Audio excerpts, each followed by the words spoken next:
Hello বন্ধুরা, good evening. দেখুন কত সুন্দর জুঁই ফুলগুলো ফুটেছে আর সুন্দর গন্ধে সারা ছাদ বাগানটা মম করছে। বেলফুল জুঁই ফুলের গন্ধটা কিন্তু বেশ লাগে। তো আমি কিছুটা জল এনেছি, ফুল জল। এই জলটা দিয়ে আমি গোপালকে স্নান করিয়েছিলাম। আর কিছু মগের মধ্যে জল রয়েছে, সেটা হচ্ছে দুধ দই দিয়ে যে গোপালকে স্নান করিয়েছিলাম সেই জলটাকেও আমি এনেছি। দুধ দই সমস্ত কিছু জল সার হিসাবে ব্যবহার করি ছাদ বাগানে, আর তাতেই কিন্তু গাছে ভরে ভরে ফুল হয়। আর এমনিতেও দই বা গুড় ডিকম্পোস্ট হতে ভীষণ সাহায্য করে। তো দুটো জল একসাথে মিশিয়ে নিলাম, মানে ফুল জলটা আর দুধ জলটা একসাথে মিশিয়ে নিয়ে বেলফুল, জুঁই গাছ, বুটানি টগর, এমনি টগর যে কোনো ফুল গাছে এই খাবারটা দিলে কিন্তু খুব ভালো ফুল আসবে। আর যেহেতু গরমের সময় অনেক খাবারের দরকার গাছে, একবার খাবার দিলে তো আর সারা গরমে ফুল আসবে না, সেহেতু তরল সার, জৈব সার, সলিড সার সব কিছুই দিতে হবে। দেখুন এখানে আমি কলার খোসা জমিয়ে নিয়েছিলাম, সেগুলোকে কেটে এবার মাটিতে মিশিয়ে দেবো। মানে মাটিটা একটুখানি খুঁড়ে, গাছের টবের মাটিটা একটুখানি খুঁড়ে মাটি চাপা দিয়ে দেবো, একটু একটু করে দিলেই হবে। আর তাতেই কিন্তু বেল ফুল, জুঁই ফুল গাছে একেবারে ফুল ভরে যাবে। আর বেলফুল জুঁই ফুল গাছ অন্তত বছরে একবার আপনাকে রিপোর্ট করতে হবে। ছোট জায়গায় যদি গাছটা থাকে তাহলে শেকড় অনেক সময় বাড়তে পারে না বা শেকড়টা ভরে যায়, তার ফলে কিন্তু গাছে ফুল ফল আসে না। অন্তত গাছ অনুযায়ী আপনাকে কাটাই ছাটাইও করতে হবে, রিপোর্টও করতে হবে। জলটাকে আপনাকে দেখে বুঝে দিতে হবে যে ময়েশ্চার ভাব যেন থাকে। এইসব গাছে কিন্তু জল লাগে, তা বলে অতিরিক্ত জল দেবেন না যে কাদা কাদা হয়ে যাবে, গোড়া নষ্ট হয়ে যাবে। আর যারা নতুন বাগানি করছেন তারা কিন্তু মাটির টবেতে করলেই বেশি ভালো হয়, কারণ মাটির টবেতে জল কম হয়ে গেলেও মাটির তাপমাত্রাটা অন্তত ঠিক থাকে, ব্যালেন্স থাকে। কিন্তু প্লাস্টিকের টবেতে নতুন বাগানিরা না করাটাই ভালো। অনেক সময় প্লাস্টিকের টব তেতে যায়, মাটি শুকিয়ে যায়, জল থাকে না, তার ফলে গাছ ঝিমিয়ে যায়। আর যে নতুন নতুন কুঁড়িগুলো আসছে সেই কুঁড়িগুলো নষ্ট হয়ে যায়। আর যখন দেখবেন অনেক অভিজ্ঞতা হয়ে গেছে তখন আপনারা প্লাস্টিকের পটে করতেই পারেন বা গ্রো ব্যাগে করতেই পারেন, তবে মাটিরটাই ভালো। আর একটা কথা, এই সময় যে আপনারা গরমের ফুল গাছ কিনবেন আপনারা দেখে বুঝে কিনবেন, যেখানে অনেক গাছ বিক্রি হয়। এটা হচ্ছে একটা গাছের হাট, শ্যামবাজারে গালিব স্ট্রিট। এই গাছের হাটে প্রচুর গাছ পাওয়া যায়, অনেক গাছ দেখে বুঝে নিতে পারবেন। যে গাছটা নেবেন সেই গাছটা যাতে হেলথ ভালো থাকে, গাছটা যাতে পোকা না লেগে থাকে।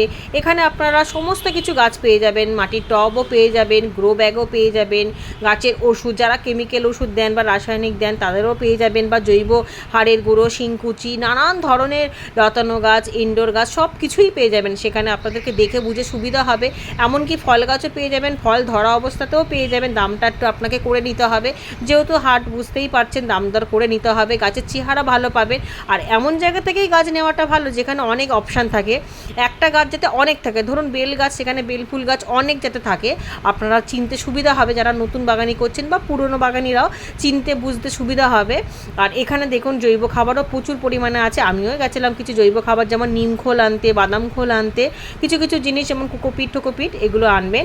আর যারা ভ্যানে করে বিক্রি করে তারা তো এই বড় বড় হাট থেকে নিয়ে এসেই বিক্রি করে। আমার যেমন এই বেলফুল জুঁই গাছটা আমি 3 বছর আগে এনেছিলাম, এখন কাটাই ছাটাই করে করে গোছালো হয়েছে আর ভরে ভরে ফুল হচ্ছে।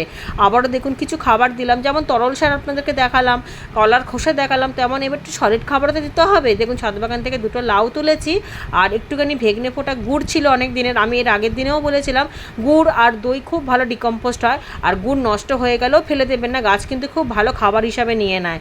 এই 20 লিটারের ড্রামটা দেখুন, এর মধ্যে আমি জৈব সার তৈরি করেছি সম্পূর্ণ রান্নাঘরের ফেলে দেওয়া জিনিস দিয়ে।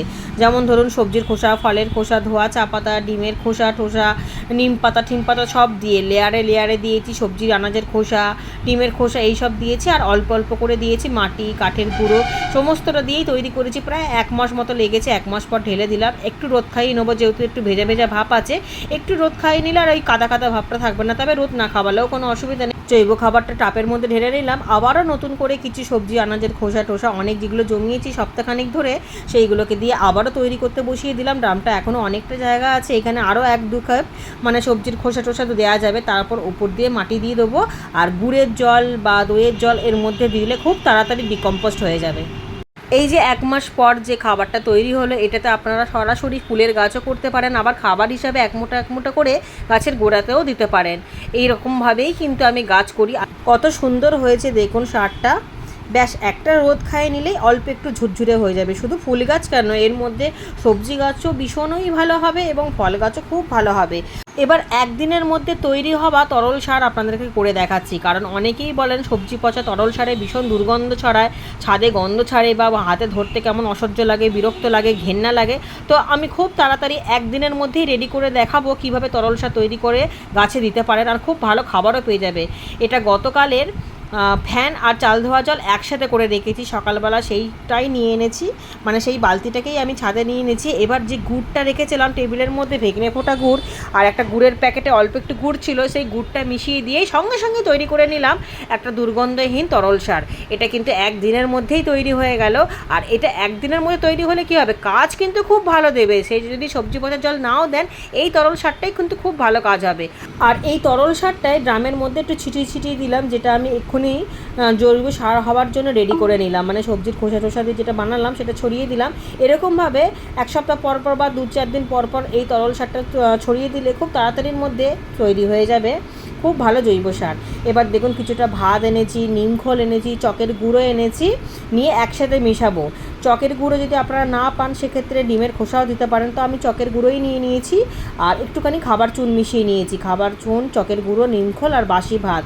এই খাবারটাকে মেখে নিয়ে কিন্তু সমস্ত রকমের ফুল গাছে আমি দিয়ে দেবো। এতে কিন্তু খুব ভালো খাবারও পেয়ে যাবে আর গাছে পরপর ফুল আসবে। ওই যে আমি একটা কথা বললাম না, একবার খাবার দিলেই যে বারবার ফুল আসবে তেমন না, ফুল গাছে অনেক চাহিদা থাকে, আর গরমের সময় তো সেই চাহিদাটা অনেকটাই বেড়ে যায়। আর যেহেতু গ্রীষ্মকালে, তাই জন্য খাবারটা প্রচুর পরিমাণে লাগে, জলটা অনেক লাগে, তো সেই জন্য খাবারও লাগে। অনেকবার জল দিতে দিতে খাবারটাও তো বেরিয়ে যায় বা গাছে খাবারটা নিয়ে নেয়, তার ফলে গাছে খাবার কম হলেই কিন্তু ফুলটা কম হয়ে যায়। এবার এই খাবারটাই টপ অনুযায়ী, গাছ অনুযায়ী পরিমাণ মতো দেবো, মানে যেই গাছ যতটা বড়, যতটা বেশি ঝোপালো সেই গাছে ততটা পরিমাণেই দেবো, আর যেই গাছগুলো ছোট আছে সেই গাছে কম দেবো। মাটিটাকে একটুখানি খুশিয়ে নেবো, খুশিয়ে নেওয়ার পর দু সাইড দিয়ে অল্প অল্প করে দিয়ে আবারও ওই টপের মাটিটা দিয়েই চাপা দিয়ে দেবো। এইভাবে দেওয়ার পর দেখুন আমি মাটিটা হালকাভাবে সাইড দিয়ে খোঁচালাম, মধ্যখান দিয়ে খোঁচালে কিন্তু শেকড় ছিঁড়ে যাবে, সেই জন্য সাইড দিয়ে দেবো, আর পরিমাণ মতনই দেবো। দিয়ে ওই টবের মাটিটা দিয়ে এরকমভাবে ঢেকে দিয়ে জল দিয়ে দেবো, ব্যাস খুব ভালো খাবার পেয়ে গেলে। এইবার ঘন ঘন আবারও কুঁড়ি আসবে, ফুল আসবে, মানে একটা ফুল শেষ হতে না হতে আবার নতুন করে কুঁড়ি আসতে শুরু করবে। আমি যেহেতু কোনো রাসায়নিক বা কেমিক্যাল খাবার দিই না, কেমিক্যাল বা রাসায়নিক খাবার দিলে গাছে ফুলে ভরে যাবে, কিন্তু ধীরে ধীরে মাটিটা নষ্ট হয়ে যাবে এবং গাছটাও নষ্ট হয়ে যাবে। সেই জন্য রাসায়নিক না করে আমি সবসময় জৈবভাবেই গাছ করতে ভালোবাসি। আর যেহেতু যেই জৈব খাবারগুলো তো ঘর থেকেই পেয়ে যাই, আমরা তো সেই ফেলেই দিতাম, সেই ফেলে না দিয়ে জিনিসগুলোকে দিয়ে যদি এইভাবে গাছে ফুল ফল আনাতে পারি, তাহলে দেখতেও ভালো লাগবে আর কেমিক্যাল মুক্ত হবে, মাটিটাও রোগমুক্ত হলো। আর এবার অনেকেই প্রশ্ন করতে পারেন, জল খাবার যত্ন করার পরও গাছে ফুল আসে না। সেক্ষেত্রে একটা কথা বলবো, যতই খাবার দিন বা যতই জল দিন বা যাই দিন না কেন, আসল খাবার হচ্ছে রোদ। অনেক সময় রোদের কারণেও, রোদ না আসার কারণেও কিন্তু গাছে ফুল আসে না, কারণ এই গরমকালের গাছে গরমটাই হচ্ছে আসল। আর এই সূর্যের তাপেই যে ঊর্জাটা পাবে, সেই ঊর্জার থেকেই তো গাছ ফুল ফল দেবে। সুতরাং ছায়া জায়গায় রাখলে গরমের গাছে কিন্তু ফুল আসে না। একটু রোদযুক্ত জায়গা রাখবেন, যেখানে দিনে অনেকটা সময় রোদ পাবে। দেখুন আমি রোদটাকে তো ওইভাবে দেখাতে পারছি না, তাই অন্যার মাধ্যমে দেখাচ্ছি কতটা তাপ আসছে, দেখুন কতটা রোদ আসছে, আর তাতেই কিন্তু গাছে এত সুন্দর ফুল ফল হয়েছে।